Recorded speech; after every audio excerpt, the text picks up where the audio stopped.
இப்போ பொதுவாக பார்த்தீங்கன்னா நம்ம என்ன பண்ணுறோம்னு கேட்டிங்கன்னா, லேடீஸ் காலில் மிஞ்சி போடுறோமா போடலையா? மெட்டி போடுறோம் 2வது விரல்ல. என்ன காரணம் நினைக்கிறீங்க? யூட்ரஸ் பிரச்சனை வராது. யூட்ரஸ்க்கும் அந்த காலில் உள்ள அக்குப்ரெஷர் பாயிண்ட் இருக்குது. காலில் போகிற மிஞ்சி உரச யூட்ரஸ் வந்து ஈஸியாக அவங்க குழந்தை பிறக்கும். அதுதான் காரணம். நிறைய பேர் காரணமே தெரியாமல் யூஸ் பண்ணுறாங்க. காது குத்துறோம், எது குத்துறோம் நம்ம? இதே தான். இப்போ என்ன பண்ணுறோம்? காதை பிடிச்சி இழுத்து சூப்பர் பிரெயின் யோகான்னு அமெரிக்காவில் பண்ணுறான். நம்ம பார்த்து பண்ணிகிட்டு இருக்கோம். இந்த காதை பிடிக்கிறோம், இழுக்கிறோம். இப்போ கையை கிராஸ் பண்ணுறோம். இழுக்கும் போது அக்குப்ரெஷர் பாயிண்ட் இது கீழே இறங்குது. அப்போது இந்த பாயிண்ட் வந்து ஸ்டிமுலேட் ஆகுது. ரைட் சைடு ஹோலில் வந்து பிடிச்சி இழுக்கும் போது ஸ்டிமுலேட் லெஃப்ட் பிரெயின் லாஜிக்.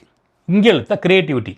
2 பிரெயினையும் நம்ம வந்து வி ஆர் பேலன்சிங். அதுதான் இந்த சூப்பர் பிரெயின் யோகான்னு சொல்கிறது. எக்ஸேல் பண்ணி உட்காரோம், நீங்கள் எந்திரிக்கிறோம். சிவப்பு காரணம்.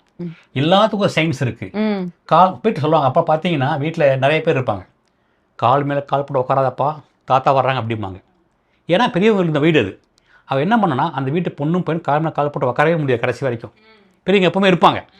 பெரியவங்க இப்போ இல்லை. கால் மேலே கால் போட்டு லேடிஸ் உட்காடுறாங்க, குழந்தை பிறக்க மாட்டேங்குது. கால் மேலே கால் போட்டால் பெல்விக் ஸ்ட்ரக்சரே மாறுதே. பெல்விக் போன் இருக்குல்ல இப்படி உங்களுக்கு, இந்த காலத்துக்கு போட்டு பாருங்கள் இப்படி, இந்த ஸ்ட்ரக்சரே மாறுது. யூட்ரஸ் அடி வாங்குது. இப்படி போட்டு உட்காந்தாங்கன்னா அதே 10 நிமிஷம் திருப்பி மாற்றி போட்டு உட்காரணும். இவங்க உட்கார மாட்டாங்க.